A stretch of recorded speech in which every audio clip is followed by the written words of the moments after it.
Morning. It is currently the 14th of April 2021 in the Western Pacific. I always note the date at the top of these updates as the forecast can change from day to day, so ensure you're watching the most recent and current update on here. Take a look at our satellite imagery. Our now tropical depression, soon to be a tropical storm, Surigae by the Japan Meteorological Agency, that's what the name it's going to be, or Bising, as it moves into the Philippine area of responsibility. There's always two names on these storms as they near the Philippines. That's because the Philippines is the only country in the world that does name storm systems different than the rest of us. All right, though, and satellite imagery, convection continuing to flare up in here. Actually, pretty symmetrical shape on visible satellite imagery as well as infrared satellite imagery. And what that tells me is that this is starting to consolidate. Plenty of thunderstorms on the northern periphery, and not to mention decent inflow coming in from the east. I know this is a lot of technical terms, but this really tells me is that everything I'm seeing here on satellite and microwave imagery as well is that the storm system has a lot of ingredients for intensification over the course of the next 24 to 48 hours. So we're going to have a tropical storm and likely a typhoon here in the near future. In fact, if you take a look at the satellite, that's Palau, and then you have Yap, which is just getting battered by this weather out here. There is a tropical storm watch in place for Yap. And I mean, they're already getting impacted. It's just the fact is this is not a tropical storm yet. So, you don't have a tropical storm warning in place. But yeah, Yap, a few other of the smaller islands out there, they are under a tropical storm watch at this time issued by the Guam National Weather Service. If you're new to weather out here in the Western Pacific, or if you're unaware, yes, the United States National Weather Service does issue warnings out here for Yap and Palau out of Guam.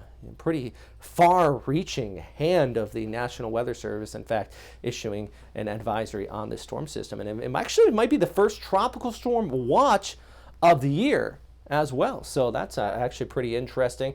A little fun tidbit if you're monitoring storms back in the Atlantic and Eastern Pacific as well. All right, so here's a look at the big picture. Our high pressure located towards the northwest and another high towards the east. This is important because there's a bit of a gap located in between these, and that's where our storm system is going to try to want to go over the upcoming days. But this high pressure ridge is kind of buffering it a bit towards the south.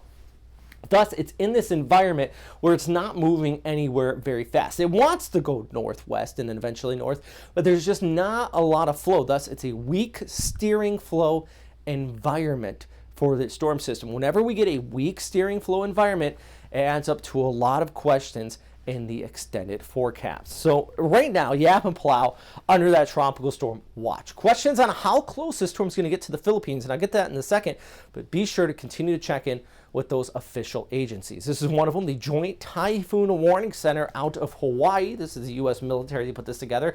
Also the same forecast the Guam National Weather Service looks at as well. They do have this storm system intensifying to a typhoon located just towards the east of Samar, Leyte, and eventually southeastern Luzon. But look at the cone of air. Yeah, this would be a fantastic scenario if this storm inched further away from the coast, but also it does show they're getting closer to the east coast of the Philippines, and as I mentioned, as a potent storm system. Actually, as we go ahead into the 17th into the 18th, so over the weekend, they're expecting this storm to be 95, 115 knots sustained. We're talking about, category 2, category 3 type storm, not quite super typhoon, but the ingredients are there for an intensifying storm. This is also from Pagasa. They have that cone of air going out the next few days as it enters the Philippine area of responsibility. Pretty uncertain forecasting about exactly where this will go at this time. They just kind of show that general west-northwest progression. This is also one thing, a little sidebar. Some people have actually asked me, what is the cone of air? And I think there's a misunderstanding, and I think most of you watching this understand, but there might be one or two of you, so I want to confirm this. See these lines on the side, and then you have that center line? This does not indicate the width of the storm. Somebody actually asked me about this. This indicates the cone of air. So this basically is telling you that this track could go all the way in this direction or all the way in this direction. It's not showing you how big the storm is. This is what we call the cone of air. So yeah, we have the center line, but the storm could track anywhere in those semicircles there as well. So, you know, that's very important for information to know if you are tracking these storm systems. And it's kind of a broader view of what I'm talking about there with that cone, with that scenario that this could move closer to the coast or well off of the coastline as we go ahead the weekend into early next week. I just want to show you one model here. This is the ECMWF, and this is definitely the track that brings the storm the closest to the Philippines. At this time, there is still some uncertainty here. This is, you know, 4 or 5 days out, but Sunday into Monday, just off the coast of southeastern Luzon, as I mentioned, over there towards Samar. This is why at this time you need to get ready. You know, don't sit on it.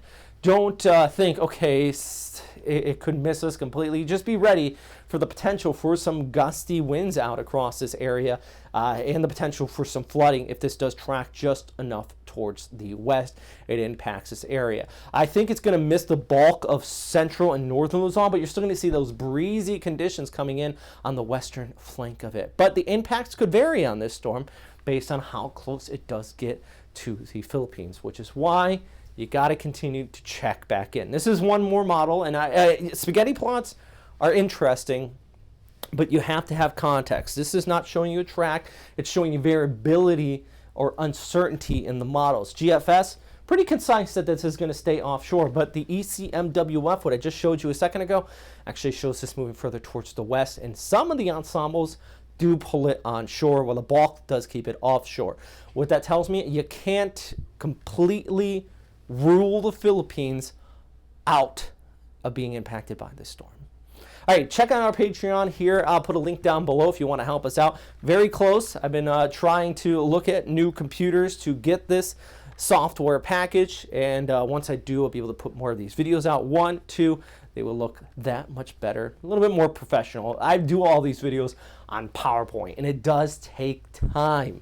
Not to mention, a lot of that data, you know, is open source. I would like to get, you know, just a good commercial source coming in and very good data on top of that. And actually, that program that I'm trying to get, it's one of the only TV programs-esque that actually have Pagasa data ingested into it, which is one reason why I'm very interested in it. I want to get that one as well. So please check that out. $2 a month, you know, it could help out a lot, especially if a bunch of people do donate. So, you know, I really would appreciate that. All right, follow me on Twitter, Facebook, Instagram, and yeah, I post on TikTok sometimes, usually not typhoon related. Big one is Facebook, if you want to have any questions or anything like that, or you can comment down below. But of course, as always, thanks for watching, and stay safe out there.